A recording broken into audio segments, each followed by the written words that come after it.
हरियाणा की हर अपडेट के लिए बेल आइकन दबाएं और सब्सक्राइब करें STV हरियाणा न्यूज। करेंगे फटाफट हरियाणा की ओर।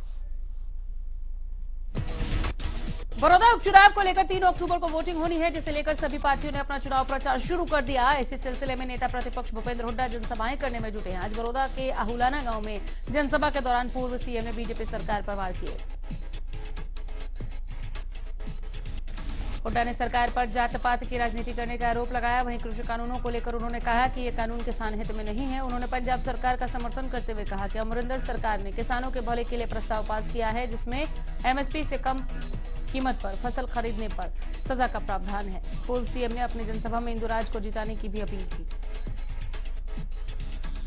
हुड्डा ने कहा कि हमारी कांग्रेस की सरकार ने 2007 में ही कानून बना दिया था, अगर कोई MSP से कम दाम पर खरीदेगा तो उसे सजा मिलेगी।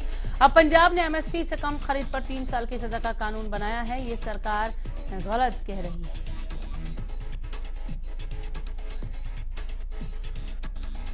बड़ौदा उपचुनाव को लेकर स्टार प्रचारक चुनावी मैदान में उतर चुके हैं। इसी को लेकर इनेलो सुप्रीमो ओपी चौटाला ने गांव शामड़ी से चुनाव प्रचार शुरू किया। इस दौरान ओपी चौटाला ने कांग्रेस और बीजेपी सरकार पर निशाना साधा।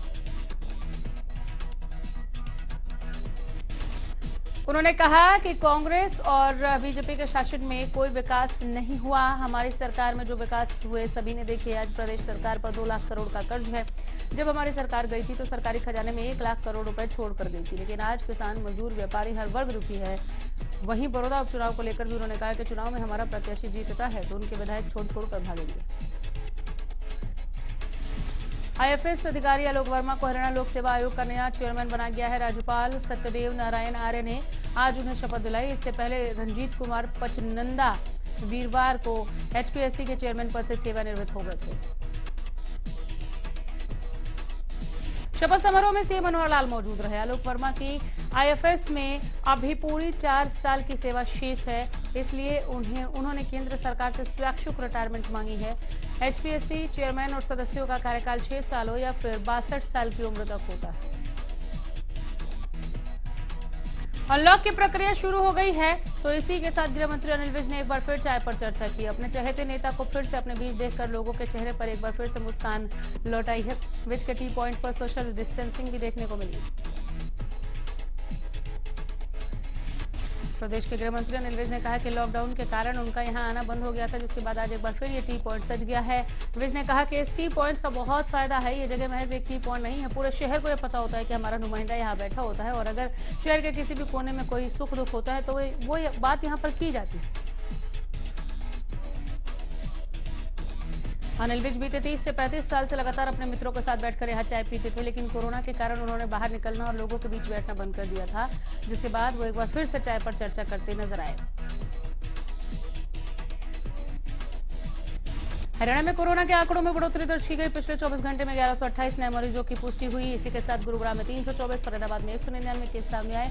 वहीं हिसार में 137 और रेवाड़ी में 65 नए मामले सामने आए।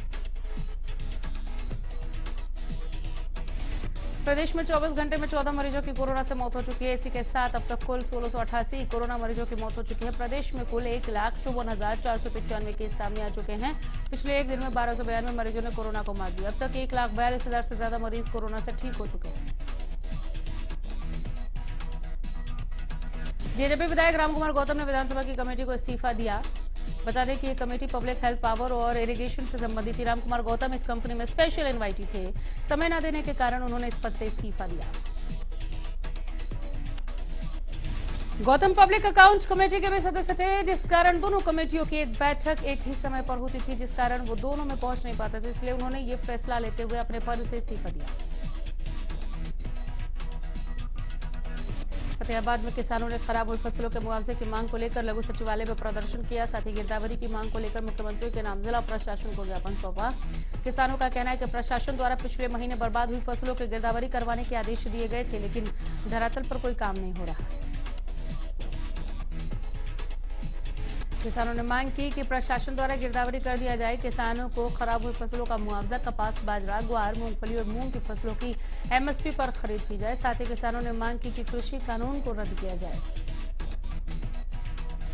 फतेहाबाद में आज अखिल भारतीय किसान सभा की ओर से लघु सचिवालय के अंदर प्रदर्शन किया गया। इस दौरान फतेहाबाद में किसानों ने प्रशासन को सीधी चेतावनी दे दी है। किसानों का कहना है कि अगर पराली जलाने को लेकर किसानों पर केस दर्ज किए गए तो किसान सड़कों पर उतर आएंगे और रोड जाम कर देंगे।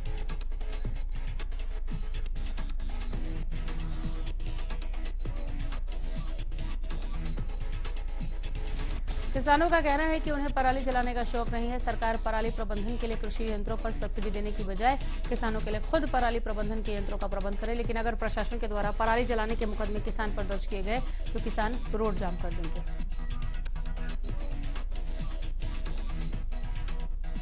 अखिल भारतीय किसान सभा फतेहाबाद के अध्यक्ष राम स्वरूप ने कहा कि किसानों के द्वारा प्रशासन से मांग की गई है कि वो पराली प्रबंधन के यंत्रों पर सब्सिडी देने की बजाय खुद पराली प्रबंधन के यंत्र किसानों को मुहैया करवाएं। उन्होंने कहा कि किसानों को पराली जलाने का शौक नहीं है।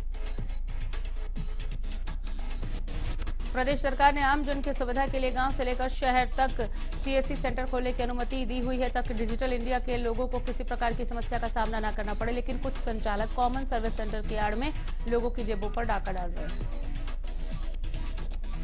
नांगल चौधरी के गांव धोलेड़ा का है, जहां पर एक सीएससी संचालक इनकम सर्टिफिकेट बनाने के नाम पर ग्राहक से 150 रुपए वसूल रहा है, जबकि सरकार फीस मात्र 30 रुपए की तय हुई है। ग्राहक ने कॉमन सर्विस सेंटर के डीएम से शिकायत की। शिकायतकर्ता ने बताया कि धोलेड़ा में अवैध रूप से सीएससी चलाई जा रही है। संचालक सरपंच धोलेड़ा के परिवार का सदस्य बताया जा रहा है। पूरे मामले पर एसडीएम मनोज कुमार ने कहा कि सरकार द्वारा निर्धारित किए गए रेट लिस्ट से ज्यादा अगर कोई संचालक ग्राहक से वसूलता है तो उसका लाइसेंस तुरंत कैंसिल किया जाएगा। सिरसा के बेगू रोड पर डेरा सच्चा सौदा के पास चोरों ने एटीएम तोड़ने की कोशिश की। देर रात चोर एटीएम में घुसे और मशीन को तोड़कर रुपए निकालने की कोशिश की, लेकिन चोरों को सफलता नहीं मिली।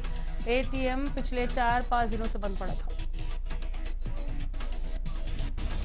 ओबीसी बैंक का ये एटीएम पीएनबी बैंक में अपग्रेड किया जा रहा है, इसी के चलते इसे बंद रखा गया था। सूचना मिलने पर पुलिस मौके पर पहुंची। फिलहाल पुलिस सीसीटीवी और लोगों की मदद से चोरों का पता लगाने की कोशिश कर रही है। गुरुग्राम के आईएमडी सेक्टर 6 के प्लांट नंबर 6 में भीषण आग लग गई। मौके पर दमकल विभाग की टीम ने आधे घंटे की कड़े मशक्कत के बाद आग पर काबू पाया।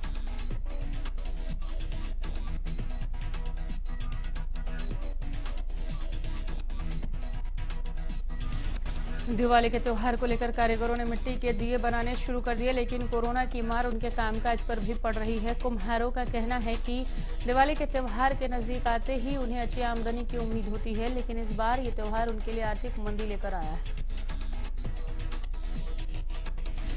कुम्हारों ने बताया कि दिवाली के त्योहार को लेकर उनका परिवार दिए तो बना रहा है, लेकिन इस बार कोरोना के कारण उनका कामकाज चौपट हो गया है। उन्होंने कहा कि इस बार पहले के मुकाबले उनके पास ऑर्डर काफी कम आ रहे हैं, जिसके कारण उनको आर्थिक मंदी की मार झेलनी पड़ रही है। गुरुग्राम में वायु प्रदूषण का स्तर लगातार बढ़ता जा रहा है। कई महीने के बाद शुक्रवार को वायु प्रदूषण सबसे ज्यादा दर्ज किया गया। लॉकडाउन से पहले शहर में वायु प्रदूषण का स्तर ज्यादा दर्ज किया जाता रहा। शुक्रवार को पीएम 276 और 2.5 माइक्रोग्राम प्रति क्यूबिक मीटर दर्ज किया गया। हरियाणा प्रदूषण नियंत्रण बोर्ड के अधिकारी कुलदीप की माने तो ईपीसीए के आदेशों का पालन किया जाएगा और अगर इन आदेशों की अवहेलना कोई करेगा तो उस पर उपरोक्त कार्रवाई की जाएगी। उन्होंने बताया कि प्रदूषण नियंत्रण करने के लिए जिले के 22 विभागों की जिम्मेदारी सुनिश्चित की गई है। साइबर सिटी में लगातार बढ़ता प्रदूषण कोरोना और दमा के मरीजों के लिए काफी नुकसानदायक है। 50 पीएम 2.5 से ज्यादा वायु प्रदूषण स्वास्थ्य के लिए हानिकारक होता है। वरिष्ठ फिजिशियन डॉक्टर नीतू यादव का कहना है कि वायु प्रदूषण हर साल सर्दी के मौसम में ज्यादा रहता है और प्रदूषण ना बढ़े, इस पर तेजी से काम करना होगा। हरियाणा की ओर शारदीय नवरात्र का 7वां दिन है। मंदिरों में दुर्गा मां के 7वें स्वरूप मां काल रात्रि की पूजा अर्चना की जा रही है। रेवाड़ी के बाहर 12 हजारी स्थित प्राचीन श्री दुर्गा मंदिर समेत तमाम सभी मंदिरों में भक्तों का तांता लगा हुआ है। मंदिर में कोरोना के सभी नियमों का पालन किया जा रहा है। श्रद्धालु सुबह से ही मंदिर में पहुंचकर मां की आराधना कर रहे हैं। नवरात्रों पर 7वां दिन मां काल रात्रि की आराधना होती है। पौराणिक कथाओं के मुताबिक मां दुर्गा के कालरात्रि स्वरूप की पूजा करने से सभी तरह के दुखों का अंत होता है। मां का यह स्वरूप काल का अंत करने वाला है। सीएम फ्लाइंग और उद्योग एवं वाणिज्य विभाग की टीम ने करनाल में मेरठ रोड स्थित पार्वती पेट्रोकेमिकल फैक्ट्री पर छापा मारा, जहां बिना लाइसेंस और परमिशन ल्यूब्रिकेंट तैयार किया जा रहा था। छापे के दौरान भारी मात्रा में लुब्रिकेंट तैयार करने का केमिकल और ऑयल बरामद हुआ। अधिकारियों के मुताबिक फैक्ट्री में विभिन्न प्रकार के तेल को रिफाइंड या मिक्स कर लुब्रिकेंट तैयार करने का काम किया जा रहा है। टीम ने फैक्ट्री में मौजूद माल सील कर दिया। सीएम फ्लाइंग टीम की ओर से की गई कार्रवाई के बाद वहां हड़कंप मच गया। अधिकारियों का कहना है कि फैक्ट्री मालिक के पास लुब्रिकेंट ऑयल की ट्रेडिंग और मैन्युफैक्चरिंग के लिए लाइसेंस होना जरूरी था, लेकिन मालिक ने कोई भी दस्तावेज या लाइसेंस पेश नहीं किया। हिसार में शहीद हुए जवानों को श्रद्धांजलि देने के लिए पुलिस लाइन एरिया में शहीदी दिवस का आयोजन किया गया। इन मौके पर पुलिस कर्मचारियों ने शहादत प्राप्त हुए जवानों को भावभीनी श्रद्धांजलि दी, पुष्प अर्पित कर उन्हें नमन किया।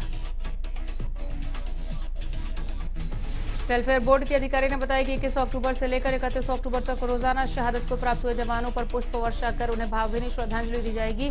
वहीं शहादत को प्राप्त हुए जवानों के परिवार वालों से मिलकर यह जाना जाएगा कि उन्हें किसी प्रकार की कोई दिक्कत तो नहीं। जुलाना में बिजली की समस्या का समाधान करने के लिए जुलाना सब डिवीजन को ऑनलाइन कर दिया गया। बिजली विभाग के एक्सीए ने जुलाना का दौरा किया। वहीं लगातार मिल रही लोगों की शिकायत पर उन्होंने कहा कि हरियाणा में बिजली बिल का काम ऑनलाइन किया जा रहा है, जिसके चलते जुलाना को भी ऑनलाइन किया जा रहा था, जिस कारण पिछले महीनों में ये दिक्कत आई। एक्सीएन श्यामवीर सैनी ने बताया कि जुलाना में बिजली विभाग को लेकर काफी समस्या आ रही थी, जिसके चलते जुलाना में फीडरों का भी निरीक्षण किया गया। उनकी समस्याओं को दूर किया जा रहा है। बिजली बिलों की समस्या पर पिछले काफी समय से लोग परेशान थे, जिसका कारण जुलाना को ऑनलाइन करना था। अब जुलाना सब डिवीजन के बिजली के बिल ऑनलाइन किए जा चुके हैं। कृषि कानून के विरोध में अलग अलग किसान संगठन विरोध जता रहे हैं। इस कानून को वापस लिए जाने की मांग बार बार कर रहे हैं। हिसार के क्रांति मान पार्क में किसान संगठन इकट्ठा हुए और उन्होंने सरकार से मांग की कि सरकार द्वारा लागू किए गए तीनों कानूनों को वापस लिया जाना चाहिए। किसानों ने कहा कि सरकार को किसानों और मजदूरों के बारे में भी सोचना चाहिए। किसानों का कहना है कि सरकार को जल्दी कानून को वापस लेकर किसानों को राहत देनी चाहिए। किसानों ने क्रांति मन पार्क में सरकार के खिलाफ जोरदार प्रदर्शन करते हुए नारेबाजी की। अंबाला के आजाद नगर में लोगों ने पीने के पानी का अवैध कनेक्शन लिया हुआ है। पीने के पानी से लोग खेती भी कर रहे हैं। इस मामले में कई बार शिकायत की गई, लेकिन कोई सुनवाई नहीं की जा रही है। जब पब्लिक हेल्थ के एक्स इंजीनियर अनिल चौहान से बात की गई तो उन्होंने कहा कि गर्मियां शुरू होने से पहले इस मामले में कार्रवाई की गई थी। लगता है कि लोगों ने अवैध कनेक्शन दोबारा शुरू कर लिए। उन्होंने कहा कि जैसे ही मामला संज्ञान में आएगा उस पर कार्रवाई की जाएगी। उन्होंने बताया कि ऐसे लोगों को नोटिस दिया जाता है। पानी चोरी करने वाले लोगों पर कार्रवाई के साथ सजा का भी प्रावधान है। वहीं मामला संज्ञान में आते ही पब्लिक हेल्थ के जेई देखने आए भी और उन्होंने पानी देते हुए लोगों को देखा भी, पर कार्रवाई के नाम पर कुछ नहीं हुआ। अमेरिका के राष्ट्रपति डोनाल्ड ट्रंप की ओर से भारत की हवा को प्रदूषित कहे जाने पर किसानों ने गुस्सा जाहिर किया। किसानों ने कहा कि अमेरिकी राष्ट्रपति तब क्यों नहीं बोलते जब अमेरिका के जंगलों में आग लगती है और महीनों उससे प्रदूषण होता है। राष्ट्रीय पुलिस स्मृति दिवस पर शहीद पुलिस कर्मचारियों की शहादत को नमन किया जा रहा है। इसी क्रम में टोहाना में डीएसपी पुलिस अधिकारियों के साथ शहीद के घर पहुंचे, उनके परिवार से मुलाकात की और शहीद की प्रतिमा पर माल्यार्पण किया।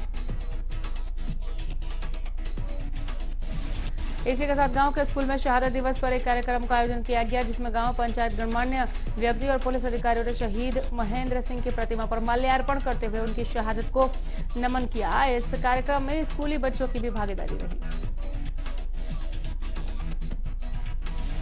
डीएसपी टोहाना बीरम सिंह ने बताया कि उच्च अधिकारियों के निर्देश और शहीद की शहादत को नमन करने के लिए वो गांव में पहुंचे हैं। उन्होंने कहा कि टोहाना क्षेत्र में महेंद्र सिंह के अकेले एकमात्र शहीद पुलिस सिपाही है। उनकी शहादत पर पूरे पुलिस विभाग को गर्व है। शहीद परिवार के सदस्यों ने कहा कि उन्हें अपने परिवार के सदस्य शहीद महेंद्र सिंह पर गर्व है, जिन्होंने अपना ड्यूटी करते हुए बहादुरी से अपने प्राण देश के लिए न्यौछावर कर दिए। उन्होंने कहा कि पुलिस विभाग के अधिकारी समय समय पर उनसे मिलकर उनका हाल चाल पूछते रहते हैं। इससे उन्हें कभी कोई तकलीफ महसूस नहीं होती।